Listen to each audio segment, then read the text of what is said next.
Hi everyone, welcome back to my channel. My name is Megan and I am the host here at Round the Cauldron, where we talk theology, philosophy, and everyday life as a modern witch. Today I want to talk about making moon water. So moon water is something that a lot of Wiccans and witches like to do. So moon water is water, essentially, that has been charged by the energy of the moon. Typically, this is done on a full moon when the moon has the most powerful energy, but it can also be done at any other phase of the moon, depending on what you're going to use the moon water for. Now, different phases of the moon have different energies that are associated with it. They can be traditional associations depending on your tradition and how you practice. They can be personal associations, depending on how you feel during the different phases of the moon. But when you make moon water, you are charging that water. You are allowing that water to absorb the energy of the moon during that phase. So, like I said, the most common time for people to make moon water is during the full moon because it has the most abundant, sort of powerful energies. Very, very strong energy is associated with the full moon. And then your moon water can be used for basically anything that calls for water, as long as you're using like safe water. You don't want to drink water that you don't know is safe. Okay, don't do that. But moon water can be used for cleansing your altar tools. It can be used for cleansing your home. You can put some in like mop water or just in a squirt bottle and go and spray like the windows or the window seals or thresholds. You can add ingredients to your moon water like salt, different herbs, different water safe crystals. You can use it to consecrate new items, or items that need to be recharged. And you can use it as like a room spray, like a mist. If you want or you have the capabilities, you can even add essential oils into your charged water to give it a little bit of an extra boost. And then you can do essentially whatever it is that you need it to do. So if you want to make a calming room spray with your moon water and you want to add some essential oils to it, you're going to want to put the moon water in a glass spray bottle. And I'm going to make another video about the safety of using essential oils. There is a reason that we put essential oils in glass containers and not plastic.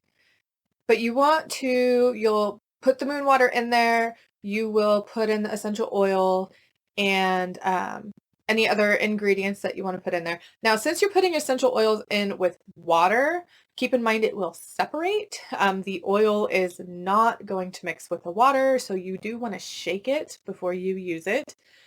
And I don't recommend making a large amount at once, but you put it in there, shake it up, and spray it, and ta-da! You have a magical room spray made with moon water and essential oils. So how do you make moon water to begin with? So I have some right here that I made this full moon, this hunter's moon in October, and it's just a jar. This is actually an old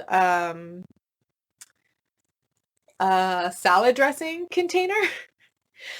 But being green and eco-friendly, you want to reuse what you've got, right? So to make your moon water, you need to pick the phase of the moon that you're going to make the moon water for. This was done on the full moon. You fill it with water. It's better, I've heard, I haven't done it personally because I haven't lived in a place that I had easy access to. I've heard that it's better that you use like spring water or a natural water, but tap water or filtered water works just fine. Use what you have available to you. So I filled this jar up with filtered water from my refrigerator, and I used filtered water from my fridge because I knew it would be safe to consume. And I haven't added anything else to it, but I wanted to make sure that it was safe to consume just in case if I wanted to put a little bit in my coffee or put some in something that I'm cooking. I like to use moon water in those sort of everyday activities to bring the magic into my life without going through the process of doing ritual every single day. So yeah, get your container. It can be a jar like this. It can be a bowl. It can be a bottle, whatever will hold your water, that works.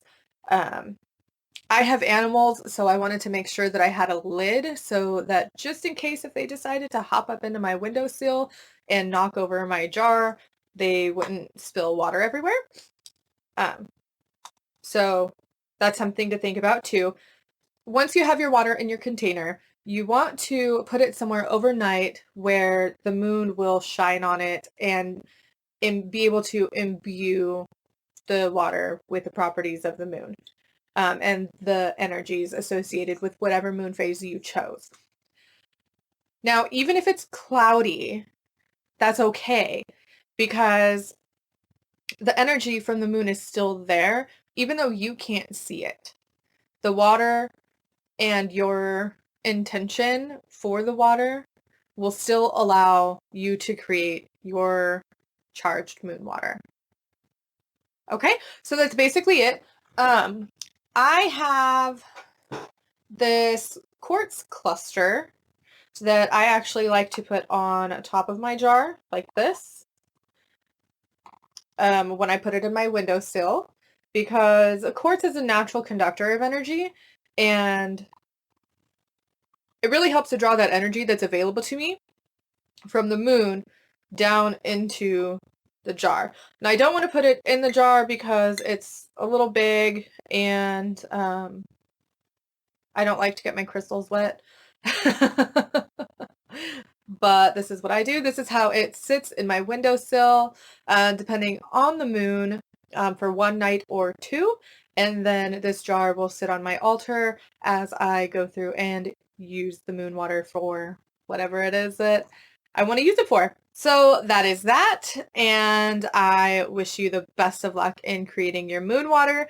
It doesn't take a lot, and you can even add a spell to it, a chant, whatever it is that will help you in visualizing the energy of the moon being imbued into your water.